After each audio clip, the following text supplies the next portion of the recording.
Pupils with reading difficulties most often have difficulties with sounding out of words, and they have troubles with the patterns of phonics and with phonemes. What do letters sound like in English? Unfortunately, many teachers don't teach phonics patterns and expect children to be able to sound out words, and they have difficulties, and they definitely need your help. In this presentation, I'll be showing you some of the main patterns.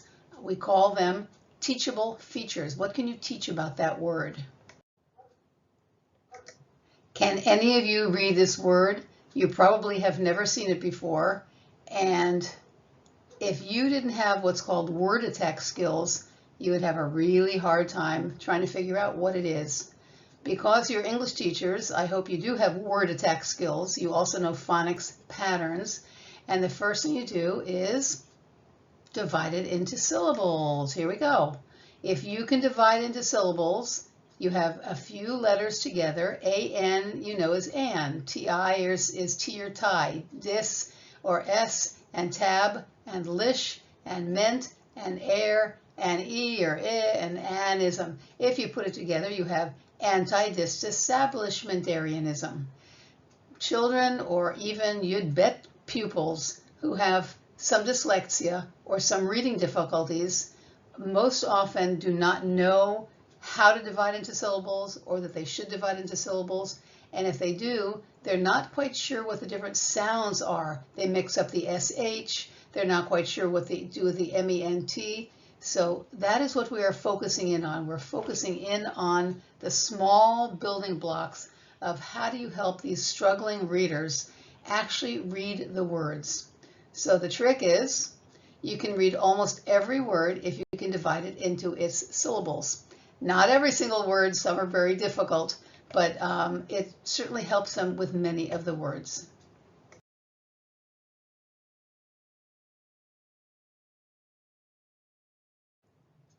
Here is an overview page. I love overviews for the slide presentation. It's called Phonics Patterns that all of our pupils need, not just the ones who are struggling. They all need them. This is obviously too small for you to see. On the site, you can actually Xerox off a page. You'll have it. I'm going to take each of these separately, and I'll show you their particular sounds, and then you're going to be doing something with them. Believe it or not, many pupils, even in high school, don't know the short vowel sounds. They are the most prevalent, the most common in English words. Most syllables, little syllables, have them. If you have a consonant, they're right in the middle. Consonant, vowel, consonant, they're usually short. So it is worth it having a chart up in your room or teaching them. If you have a private student, teach them. An A is an apple. Many times they say ah, or they're not quite sure what it sounds like. I always draw it with an apple picture, and it looks like an A with a little twig coming out of the top. Is an egg, and that sounds like a segol, the 3 dots in Hebrew, and and I usually do a sunny side up egg, and it looks like an E, an and I put it in their book, and I have a picture of it. They can go back. There is no sound of the in Hebrew, which makes it even more difficult. There is no sound in Hebrew for the short vowel I. The short vowel I does not say E. Many Israeli teachers teach it like an E, like happy, or I don't know, sounds like an E. Ricky, R-I-K-I, oh, here's an E. But that's usually only in foreign names and unusual words. Most of the time, in the short sound, it's an I, as in Intel or Indian. And I have a picture of an Indian with a line and a head and 2 things with a little dot. Looks like the letter I, but it's really an Indian. I ask my students, what sounds better? I work at Intel, or I work at Intel. It makes a huge difference in spelling if you teach it properly. It's an I.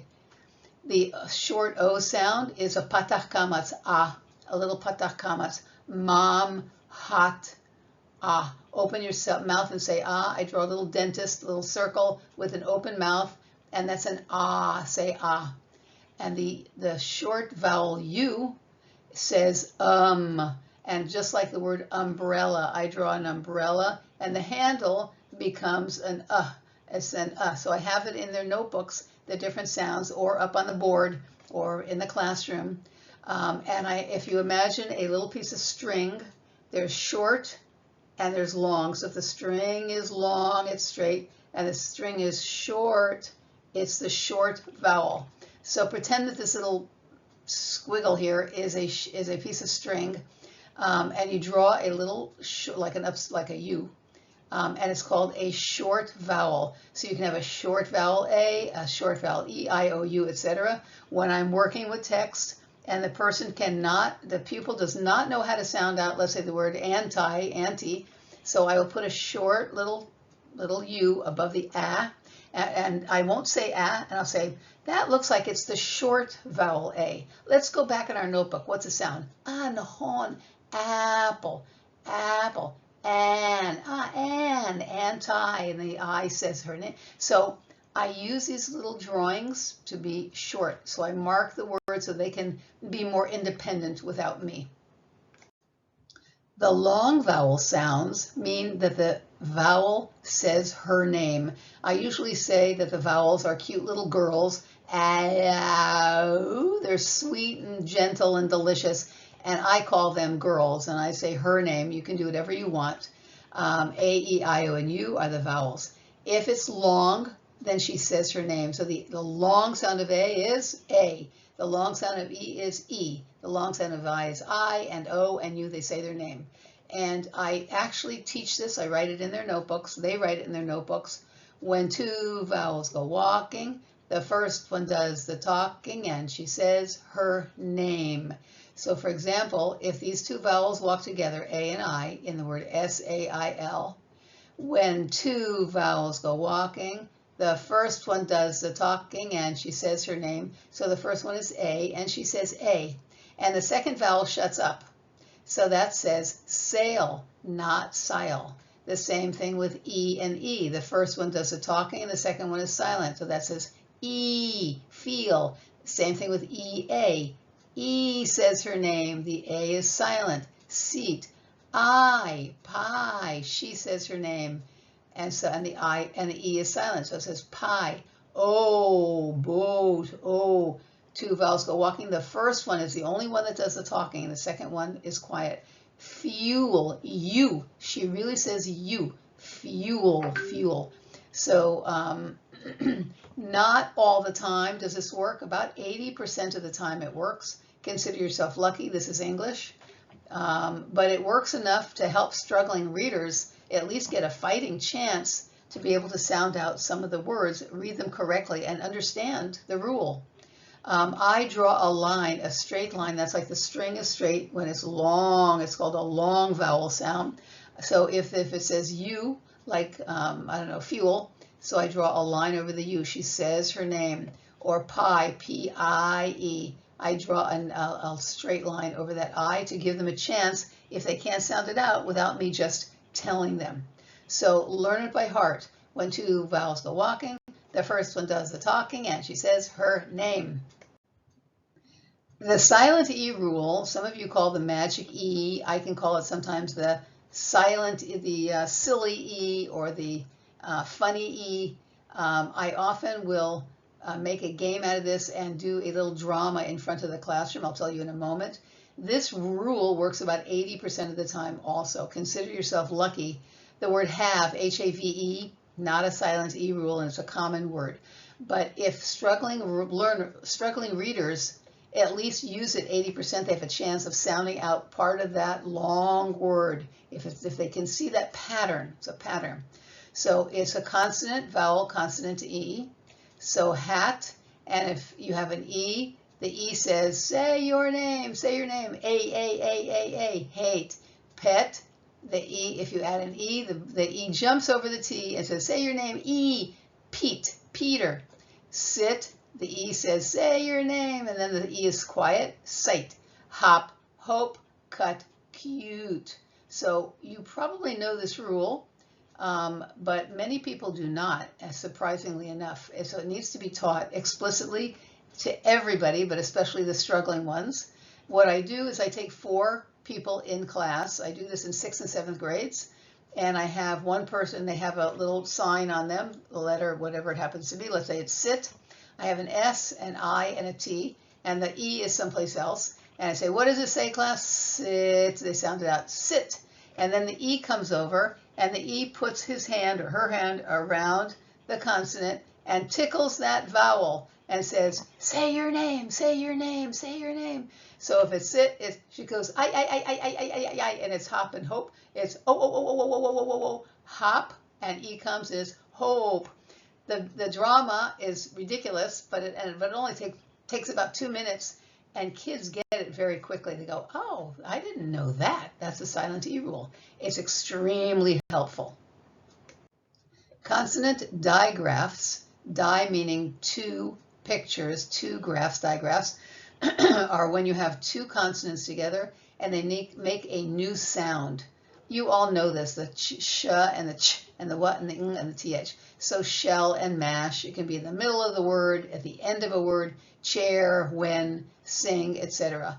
The th, again, it has a new sound.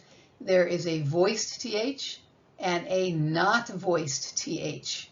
And this one is th. So if you put your hand here, th, you can hear your vocal cords vibrate. Try it now. Th, mother, brother, heather, and it's voiced. Whereas the word bath, even if you say it really loud, bath, put your hand here, bath, both. Don't bother me, voiced, don't bother me, but bath and both, not voiced. So when I teach it, I have children or people put their hands here. The reason why you want to teach if it's voiced or not voiced is because sometimes a person will come to a word or a syllable, let's say the word bath, and they voice it, bath, bath, I don't know, teacher, I don't know. And you say, well, try the other way, bath. Bath, ambatya, I know that now. As long as they have the two choices, they can at least have a good chance of sounding out that word properly. Okay, so these are consonant digraphs. Consonant blends are very different. There are also two consonants, but here you hear each letter. So the B and the R is b, at, brat, glad, terrain, swing, and stand. I think there are others, I just added 5 here, but they are blends, and the person blends them together. They hold it out, and the hard part is the vowel. So you hold out the vowel, you can sing it out, so it's b, brat, and then your brain can pick up the last one. If you don't blend them together, sometimes people will say b-er-at, b-er-at. Say it together, b-er-at, b-er-at, and they never get it. But if it's brat, they tend to blend it together. It's another skill, and it's very easy to teach, and it's what your struggling readers really need. Nobody spends time doing that with them. Often regular readers figure out the soft C and the hard C and the soft G and the hard G, but struggling readers often do not figure this out, and it needs to be taught explicitly. And even if you teach it to the entire class, honestly, most of them probably don't know this rule. It's an easy rule. The letter C sounds like a k, it's hard. So he is hard. It's like cat and cut. It's almost always hard. But if you have an E, and I, and a Y, these are sweet little girl vowels. And because he's this guy, he wants to go out with them and give him his phone number, so he says his name, and it's the soft name, which is a C. It's not a K, it's a S. He says his name. My name is C. You can call me and I'll go out on a date with you. So if you have, here's an E, here's an I, and here's a Y after the C. It's not Kel, it's Sell. It's not kitty, it's city. It's not kickle, it's sickle. So this first one is soft cycle, and the second one is hard because there's no E, I, or Y after it. It actually really works. The G is the same. The G is a guy, and he says G, guy, and glad, and goopy, and whatever you want to have, okay? He almost always says the hard sound. But if one of those sweet little vowels, E, I, or Y, which is a vowel sometimes, like the word by, B-Y, if they're right after him, then he says his name so he can go out on a date with them. And he says, my name is G, J, J, which is the soft sound. So here's the E and the I and the Y. So it says page, not peg. It says agile and not agil. And it says gym and not gim. In Hebrew, it's gymnasia. Too bad that the person did not know that that's a soft G. It should have been gymnasia. We would have had a whole lot easier time. But teach the soft C and the soft G rule, and some of those strugglers will have a whole lot easier time with these. R-controlled vowels are almost never taught. Most Israelis don't know this. But if you have an R after a vowel, you almost always do not hear that vowel. And Israelis will read this in the following way. They're very smart. They know the E and the I and the U and the O and the EA, and they'll say things like this. Hail, feelst, knows, walks eerily. And you can tell the person cannot read English well. Really, the way you hear it and read it is you don't say the vowels at all. They're silent because the R swallows up that vowel. He controls it. So it would be just like this dog. Ruff, grrr. So it'd be her, her. I teach it like a puppy dog. So it'd be her and the f, first, n, nurse, works. And you don't hear the EA, you just hear the growl, early. It sounds like this, her, first, nurse, works, early. You should be hearing that each one sounds identical. It just sounds like an They all sound exactly the same, like a dog's growl, and I just teach it like that. The R swallows up the vowel, so she is silent. It doesn't work all the time, but it works most of the time, and you need to recognize the R-controlled vowel. Now, sometimes, most of the time, AR and OR are usually not R-controlled. For example, car and for. So those are kind of exceptions. And even here, the O, it gets swallowed up. So it's called R-controlled vowel. You will need to be able to identify these, so make sure you understand this. If you listen to a struggling reader read and you record them and write them down, the miscues, difficulties that that person has, and if they have troubles with OI, OY, OU, OW, it's called a vowel diphthong. Good word, vowel diphthongs. And these vowels usually have two different sounds, unusual. So OI is not, it says oi. It says an oi. Oi is two sounds. OY, same. Oi. Oi. Oi. We never pay attention that it's two sounds. Not till I learned this did I pay attention. And OI is most often in the middle of a word. And OY, Y seems to be a stronger letter, comes at the very end of a word. Toil, boil, is at the very, very beginning. Toy, T-O-Y, comes at the end. But they both sound like an oi. The same thing with OU and OW. It has a different sound. Ow, ow, ow. You don't have to teach that, but realize that an OU has a different sound. It's called a vowel diphthong. So house, what does it sound like? Ow. I will sometimes pretend pinch somebody. Ow, if they're not getting it, or draw a little picture with a little dots for eyes in the O and a little smiley face and cut off the hair of one as you're saying, ow, ow. So if the little girl with the hair cut off, the U is next to the ow, they're going, ow, ow, ow, ow, ow. If you got that, you got it. You didn't, you didn't. And same with now. I have two little twins with their hair cut off and that little girl with her hair on. So ow, or I pinch them. I want to make it fun and interesting because the OW, they have no clue how to read. But this is a vowel diphthong, and you teach it ow and oi. The previous slides were the main phonics patterns and what you can actually teach and help children to help them to decode. Lefanech milim. I added the OO vowels because they often come up, not so much, but there's a long OO and a short OO. The long one is ooh, smooth and cool, ooh, wow. And the short OO is book and look.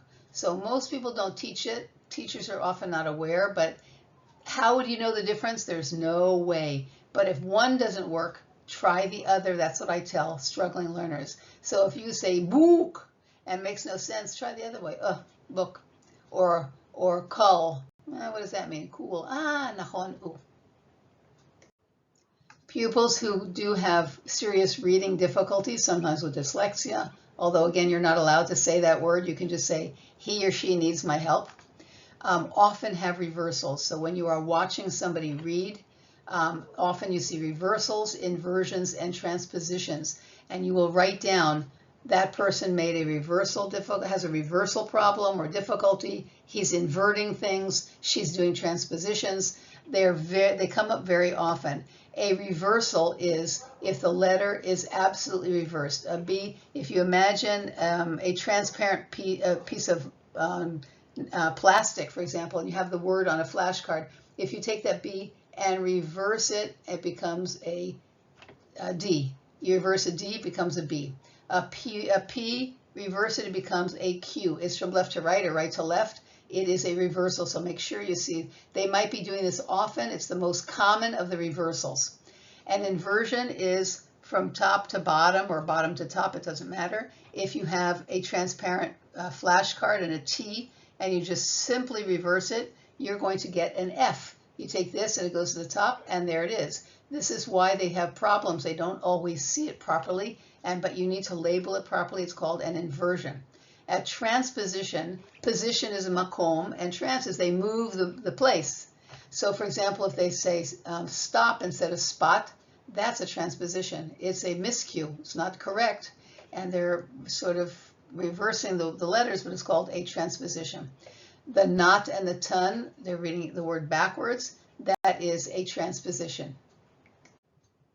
This last slide is sight words. These are words which are very irregular, and they basically have no phonics patterns or teachable features to teach. So the pupils just simply have to memorize them. There are not so many in English, but they're sight words in that they come up all the time. The word of, why would that say of? It should be UV. You just have to memorize. The. Some kids will say ta-ha-ha, they will sound it out. No, you have to memorize. One, why would they say one? Through, 8. So if there's something to teach, you teach it. If there's a pattern, then you teach it. But if there's no pattern, then they simply memorize it. And what you should be doing is you should be taking the text that you are teaching in class the night before, looking at the 2 or 3 or 4 very difficult words that you predict that the pupils will have troubles with. If it's a class, if it's a private student, then what do you think she will have troubles with? And then you teach the phonics patterns. What's teachable about that word? How can they divide it up into syllables? Is it a short vowel, long vowel, a digraph? That's what you do when you actually help these pupils. You get down at that level. So I hope you've enjoyed the presentation, and I hope you have learned a lot more about what we need to do for our pupils that need help reading.